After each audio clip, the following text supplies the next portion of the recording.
In the previous video note, we were discussing line averages, and we would like to use that definition to motivate line integrals. And so line integral is written, if I want the integral along some path of some function along the path ds, I can always think of that instead of considering the value of the function as I go around some path. I can pick an arbitrary. So this is a time integral, t initial, t final, f of t. Well, let me write that as f of r of t times r dot dt, because we remember from the previous note that the rate at which I'm moving along, I'm increasing arc length along that path. The rate of arc length increase is just the speed.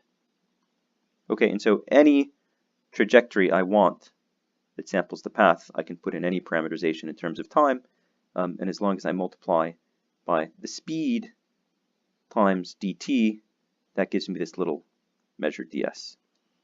Okay, so as an example, what we would like to do is we would like to compute. So this is example 15.2.5. We're given a helical path, and we're given the mass per unit length along the helix, and we would want to find the total mass along some number of turns of the helix. Okay, so this could be if you're producing wires for an electromagnet or something like that in a factory. So x, and I'm going to have my dummy variable parameterizing the trajectory. I will call it tau.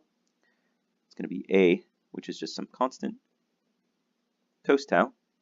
Y tau is going to be that same a times sine of tau. And finally, z of tau is equal to b times tau. So I can immediately, with this trajectory, I can find the velocities. So x dot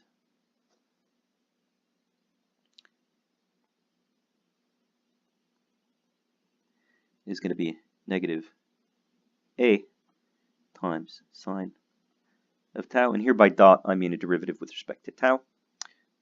Y dot is going to be a cosine tau, and z dot is simply going to be equal to b. Okay, it's also useful to find the speed. So ds d tau, which is just the magnitude of the velocity vector. The velocity vector is, in Cartesian components, is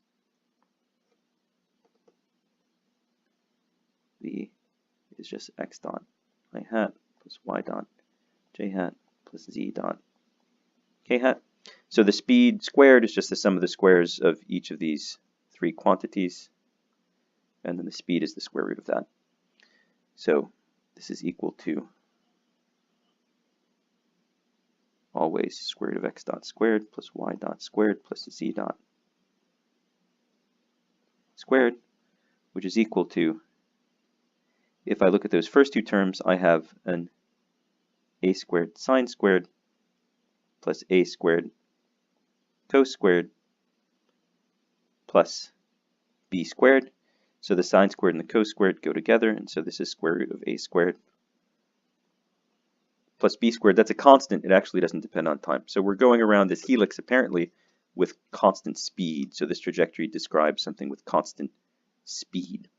And so to define my line integral, so the arc length s would be the integral of the speed with respect to time. So this would be time initial, time final, and the speed we just said is square root of a squared plus b squared dt. And so the total arc length is just equal to square root of a squared plus b squared times the amount of time that elapses. So if I go any amount of time, I go around the helix, the total length of helix that's played out is square root of a squared plus b squared times the total time that's elapsed. Okay, so now we're also given in this problem that m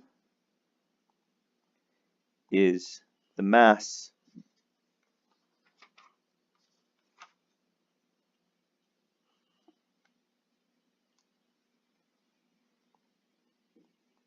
per unit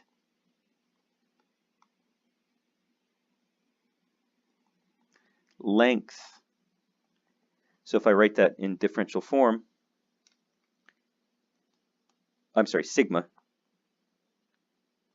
of S is the mass per unit length, and I'll write that as dm ds, that's sigma. So if I want the total mass, I have to integrate sigma with respect to S, integral of sigma with respect to S, but as usual, I can use any parameterization, sigma r, and I can write ds as the speed times dt. Okay, so if I want to know what the total mass in this problem is, and so for this particular problem,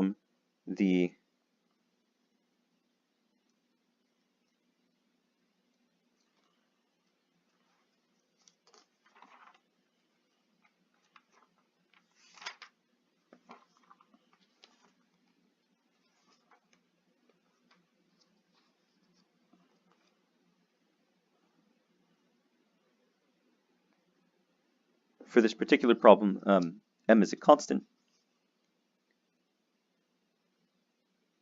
It's equal to c. Sorry, sigma is equal to c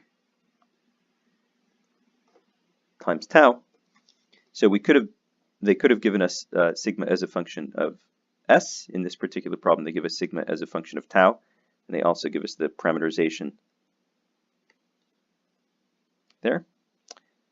So the integral that I need to do is c times tau, and then I need the speed, which is square root of a squared plus b squared, turns out to be a constant in this problem, and I'm integrating that with respect to time, d tau.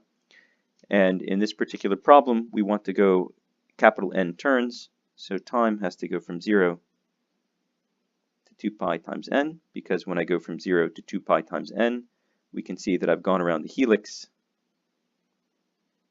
n times. So I should probably try to draw that. So here's my helix, and the radius of the helix is a. And the answer, this should be tau squared over 2.